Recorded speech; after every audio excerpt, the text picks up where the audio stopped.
Mesdames, Messieurs, bonsoir et bienvenue à cette nouvelle édition de Questions égyptiennes au cours de laquelle nous parcourons certains thèmes concernant notre pays. Aujourd'hui, nous avons le plaisir d'accueillir au studio Dr Ihab Ammar, analyste politique, qui nous parlera de la situation actuelle après l'attentat présumé contre l'avion russe, selon la plupart des sources occidentales qui semblent privilégier cette thèse, alors que rien ne prouve jusqu'à présent qu'il y a eu ou non un attentat. Mais auparavant, et comme nous avons faire, place à Cherif Boussela qui vous proposera justement à propos de l'affaire de l'avion russe son commentaire.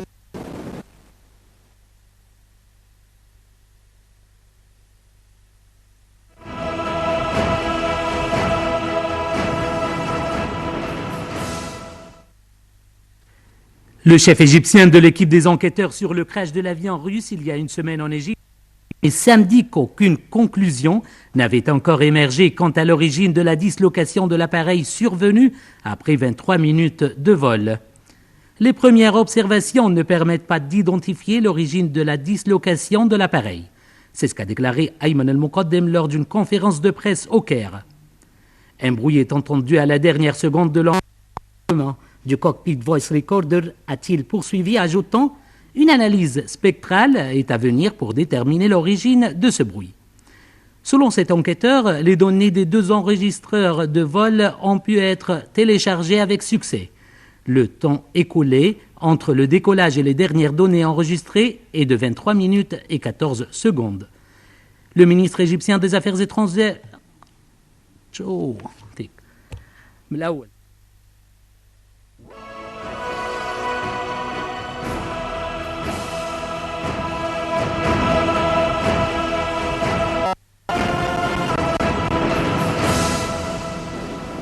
Et oui, on se retrouve au studio donc avec Dr Ihab Ammar, analyste politique.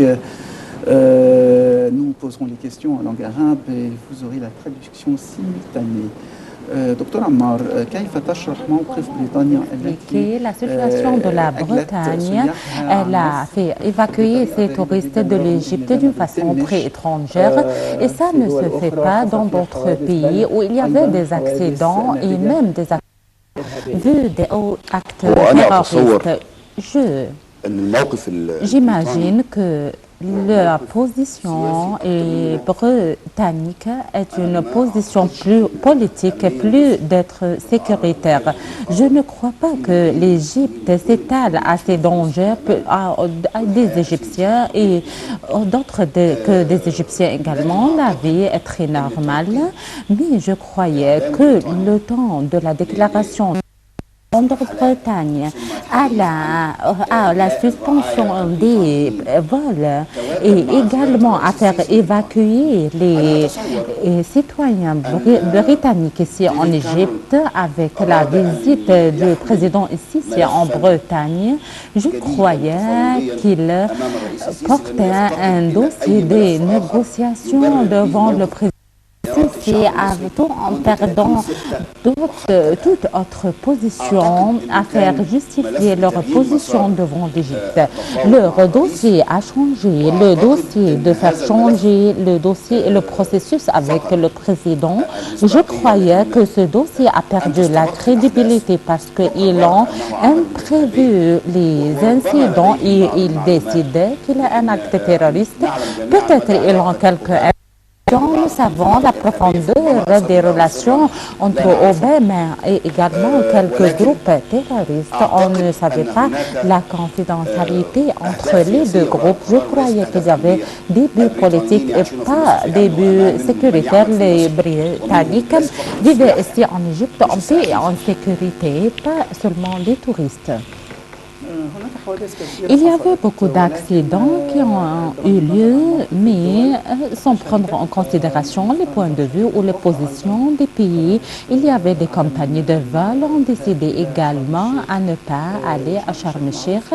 Sharm el-Sheikh est connu qu'il est un pays touristique.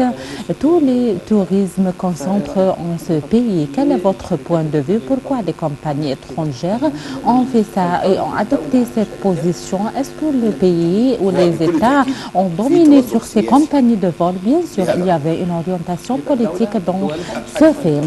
Bien sûr, et également, vous également n'assurez pas et vous également ne garantissez pas la sécurité de se diriger à Sharm el-Sheikh. Est-ce que vous assurez de se diriger par exemple à Hurghada?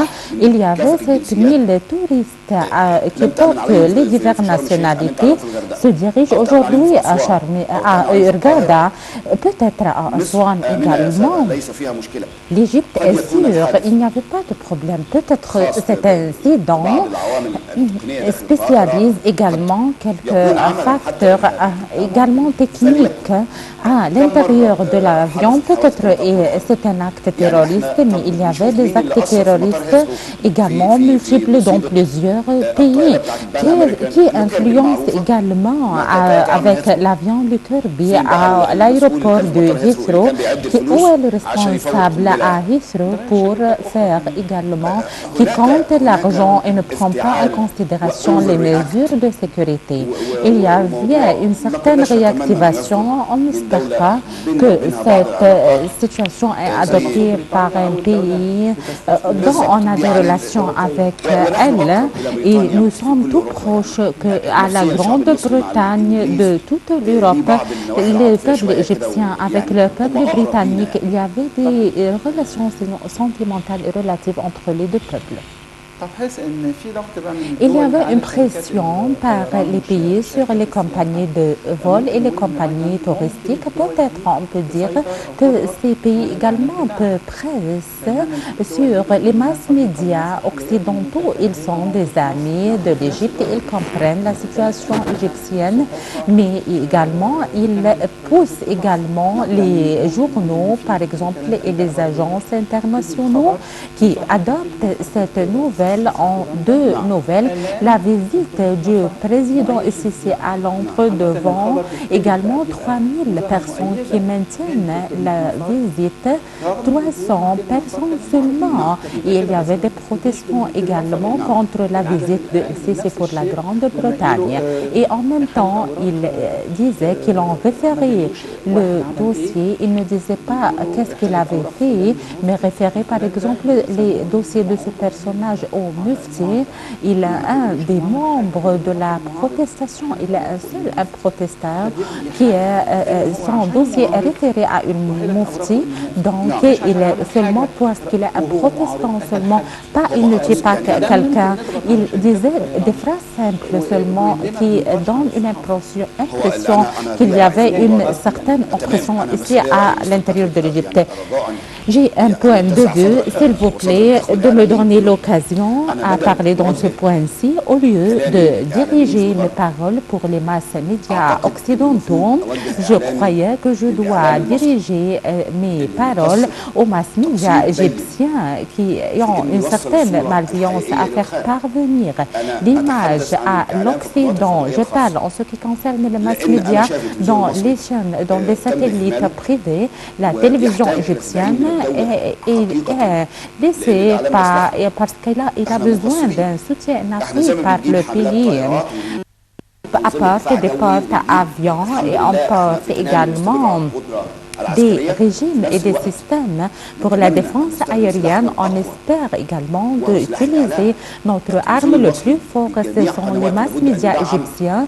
La télévision égyptienne avec tous les chaînes doivent avoir un appui, un soutien très fort parce qu'il est en vrai, c'est une sécurité nationale. Pourquoi nos masses médias n'accomplissent pas la mission comme il faut? Donc, je parle en ce qui concerne la télévision égyptienne, les masses médias du pays. Ils doivent lutter également les masses médias privées ou les satellites privés qui payent avec des hauts frais. On doit intéresser aux masses médias égyptiens, gouvernementaux, pour faire adopter les déclaration juste et vraie. La Bretagne, comment elle traite avec les frères musulmans, c'est un point très important. Comment qui donne au lobby et ce qui a influencé également dans les pays occidentaux une capacité à presser contre les gouvernements et à influencer sur le gouvernement occidentaux. C'est difficile pour la pensée qui essaie d'être islamiste de coïncider également avec le gauche européen. Ils sont tout à fait d'accord dans quelques points. Il a pour les idées européennes, mais le gauche impossible. Par exemple, il demande au mariage des gens qui ne sont pas normalement et à la liberté également sexuelle et d'autres et d'autres. Comment ces personnages peuvent se réconcilier, par exemple, avec les vrais islamistes? Le président Hussein Obama, par exemple, il est musulman, donc, et son père est musulman. C'est pourquoi il doit être un musulman. Un autre président qui n'épouse pas la femme et où il vit avec elle. Monsieur Patrick, les frères musulmans, si je suis musulman et je proteste contre eux, donc ils doivent par exemple juger les jugements de l'incroyance contre moi. S'il y avait quelqu'un qui croyait seulement les statuts et qui coïncident et qui ont une certaine réconciliation avec les frères musulmans, donc il est un bon croyant, est-ce que selon le point de vue des masses médias, on peut déclarer ça pour les autres pays occidentaux? Toutes les paroles dites en français et en anglais, ils doivent se traduire et ils doivent avoir une interprétation simultanée pour les masses médias. Ils disaient par exemple que les États-Unis sont le grand diable et la France. Non, ils ne traduisaient pas ça avant. Ils ont dit à Kerry avant que l'ex-président, ils disaient en ce qui concerne les Juifs, ils sont également les fils des singes et des cochons, etc. Parce que nous avons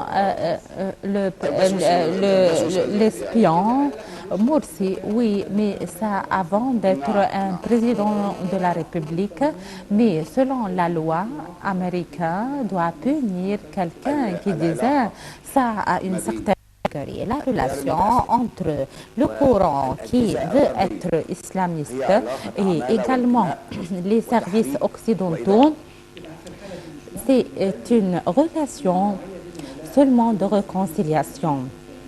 Est-ce qu'on ne peut pas éclaircir cette relation pour tout le monde? Comme par exemple le Premier ministre israélien, il y avait des choses plus agressives. On veut solliciter à l'Occident, à l'étranger, même au niveau de la ministère des Affaires étrangères. Et les Européens, en tant que ne soutiennent pas les autres.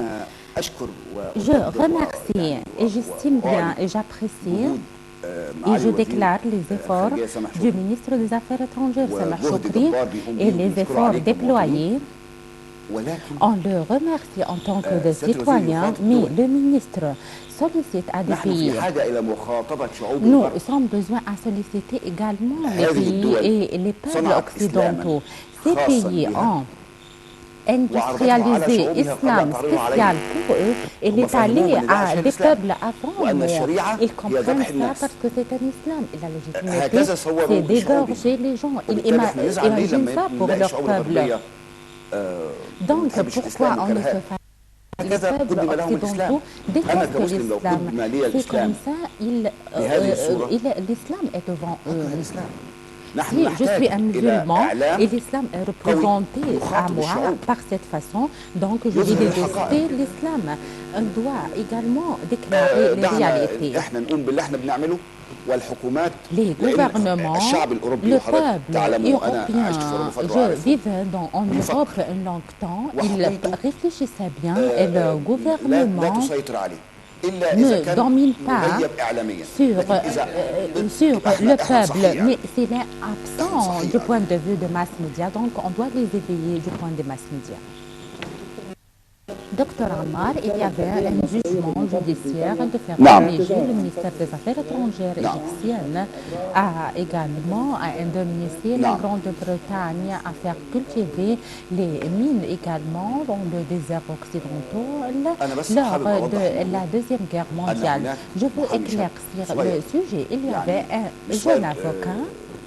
مقاما صغير في السن Un أخذ jeune قضية avocat بلده prenait le procès ورفع de قضية son تلزم pays الدولة et المصرية il fait un procès qui بالمطالبة oblige les بحقوقها à demander شعباً les ووطناً. droits de ce pays en tant que وبالفعل peuple بعد gouvernement. جهاد طويل Et جدا استصدر vraiment, قرار après beaucoup قضائي de بائن direction, il y ونهائي avait un jugement يلزم الخارجية judiciaire المصرية ورئيس final الوزراء qui oblige le Premier بالمطالبة ministre et le بحقوق ministère الصين des Affaires étrangères بالاعتذار égyptien عن à فترة excuser lors de la بالتعويض période de عن الاحتلال وما l'occupation نتج et عنه من également خسائر indemniser à toute جسيمة perte et à tout عن ما déclare سببته الألغام également من وقف للتنمية immense في هذه faite المنطقة par les وزي engins ما explosifs qui ont été بريطانيا النهارده تستشعر et comme الخطر على les droits de مواطنيها la Grande-Bretagne, تبنيهم النصر. elles sentaient qu'il y avait un فأعتقد أن danger بهذا الحكم pour leurs citoyens, il y avait un danger vrai et réel. Ce n'est pas un sentiment. Il y avait un إحنا vrai بقى dans ما les عندناش engins استشعار. explosifs et إحنا dans عندنا les واقع mines qui sont أن là-bas. Nous avons une إحنا بنعاني réalité en مش قادرين souffre. On ne peut نستثمر في هذه pas المنطقة أو investir ننميها. dans cette الناس zone et بتموت on ne peut كل pas فترة من le انفجار développer. Il y الألغام. avait des gens qui معنوياً trouvaient la نحن mort avec يصبنا l'explosion أذى de كبير من ces الاحتلال engins البريطاني لمصر. explosifs. وكل Au الجرائم اللي plan تمت خلال moral, فترة nous souffrons beaucoup de الاحتلال. l'occupation britannique. هذا Et tous les crimes qui ont été commis lors de la période de l'occupation, également, il y avait cet avocat a présenté ce procès après un jugement judiciaire et elle avait déclaré le ministère des Affaires étrangères de ce jugement. Je demande au président de la République personnellement, et nous sommes tout le monde savent très bien leur garde aux intérêts de ce peuple de gérer ce dossier personnellement. Nous sommes président, on ne demande pas à faire aucun problème avec la Grande-Bretagne, mais nous sommes des amis, mais le droit ne peut pas fâcher quelqu'un. Nous avons un droit et nous avons un devoir chez la Grande-Bretagne, Hamid Jamil, le prince, à adopter cette décision. S'il vous plaît, exécutez-la. J'ai l'image exécutive de cette décision. Et j'espère que ce projet s'adopte d'une façon nationale gérée par le président personnellement avec mon confiance complète pour le ministre des Affaires étrangères, Samar Choukri. Mais ce dossier a besoin de l'intervention du président de la République et le parrain également personnel du président de la République parce que ça touche les droits également historiques et moraux pour tous les Égyptiens. Ce n'est pas signifié qu'il y avait un certain ennemi avec la Bretagne. Non, nous sommes des amis, mais ce sont les droits d'un peuple. Ce n'est pas faux de demander à nos devoirs et nos droits. Docteur Ammar, on retourne pour une autre fois au sujet de l'avion. Le ministre des Affaires étrangères avait dit ce matin que si la Grande-Bretagne, si elle savait quelque chose en ce qui concerne l'avion russe, peut-être elle savait quelque chose ou avait certaines informations. Il ne nous informe pas, notamment que l'avion russe, il y avait un problème avec la Russie et l'Ukraine et la Syrie, etc. Je croyais que s'il y avait une information concernant un acte terroriste existe chez Bretagne et les États-Unis, parce que ce sont les deux pays qui ont des relations relatives avec terroristes. La plupart des leaderships terroristes ont nationalité britannique ou américaine. Il y avait une certaine amitié morale et une certaine moralement. C'est une culture et c'est une autre culture. C'est un croyant et c'est un incroyant. Par exemple, ça veut tuer ça, mais ils sont tout à fait d'accord à nous faire démolir, à nous faire détruire. Le problème, c'est le plan substitué militants arabes. Qu'est-ce que l'Europe va gagner pour nous détruire? Ou il est un membre pressant qui est de l'instabilité, qui se sont utilisés dans l'état d'urgence ou dans, par exemple, la période dont ils ont besoin. C'est le plan substitué. Ils savaient que les Égyptiens ont une volonté très solide à ce qui se passe après la révolution du 30 juin. Ils savaient que la majorité tranchante soutient le président. Donc, qu'est-ce qu'ils vont faire? Ils nous luttent dans nos pains. Ils veulent réduire le revenu du tourisme. Nous sommes pauvres depuis très longtemps. On supporte, on mange fèves et oignons et des choses qu'ils ne les savaient pas. On peut continuer, on peut supporter. L'Égypte va persister. On ne va pas dénoncer au président ici pour ne pas payer de l'argent comme ça seulement pour faire des groupes terroristes. Non, ce n'est pas juste de faire dépenser l'argent, par exemple. Non, ils doivent dépenser ces monnaies ou cet argent pour leur intérêt. La Bretagne doit résoudre leurs problèmes comme il faut, mais on ne dénonce pas le peuple égyptien, on va ne laisser pas le président. On va les rappeler en 67 quand l'Égypte a une grande défaite dans la guerre et le président dénonce le régime et le peuple égyptien lui interdit de ne pas laisser le trône. Donc, on ne peut pas accepter une obligation. Notre volonté est solide et nous allons appuyer le président ici. Nous allons continuer pour toujours, quelle que soit la réalité ou la vérité, on va atteindre nos buts, Inch'Allah. Donc, je veux demander les questions que je les prépare, s'il y avait quelque pour clôturer l'édition, oui, j'aime de dire et j'espère que les Égyptiens à ne pas accélérer dans les analyses. Il y avait un comité d'enquête dans l'incident de l'accident de l'avion russe et marcher derrière les rumeurs. Ce qui se passe n'est pas orienté contre ici, non, mais c'est contre l'Égypte et le peuple égyptien. Le secours de l'Égypte et le franchissement de cette période très dangereuse. Je croyais que ce ne se fait pas qu'avec une grande coalition entre la direction et le peuple. J'espère que le président est toujours un bon écouteur pour le coup de le peuple de la rue égyptienne. J'avais écrit avant ça sur la page du président que dans ce pays, il y avait beaucoup d'éléments, beaucoup de facteurs qui sont bons esclaves pour le président, tout en également écoutant les ordres de notre bon Dieu. Le président a une très longue expérience, il savait très bien, nous avons beaucoup de confiance avec notre président. Je veux diriger un message pour deux pays seulement, la Bretagne et les États-Unis. La Bretagne et les États-Unis. Essayez d'être des frères et des amis avec l'Égypte, essayez d'approfondir les relations avec nous parce qu'il y avait un jour où vous allez espérer également d'être nos amis. Investissez notre désir aux bonnes relations. Nous ne sommes pas alignés avec les Russes, nous ne sommes pas contre les Américains, nous sommes avec tout le monde. Les intérêts étrangers égyptiens dépendaient à réaliser tous les intérêts et la sécurité nationale et arabe. On vous remercie infiniment, mais notre alignement russe fait effrayer un peu la mairie. Il n'est pas avec les Russes, mais nous sommes des frères avec les Russes. Ils croyaient que l'alignement avec les Russes, la guerre froide a mis fin, soit avec l'Amérique ou Obama, précisément, parce que selon mon point de vue, Obama avait pris également l'Amérique de faire vider tous les amis et tous les alliés et les substituer par des terroristes. Merci infiniment, Dr Ihab Ammar. Vous êtes un analyste politique. Monsieur, nous remercions donc au terme de cette édition notre invité, Dr Ihab Ammar, analyste politique. Nous vous remercions également de votre participation à travers le petit écran à cette édition. Nous vous souhaitons un excellent week-end et à samedi prochain pour une nouvelle édition de ce même programme. Au revoir.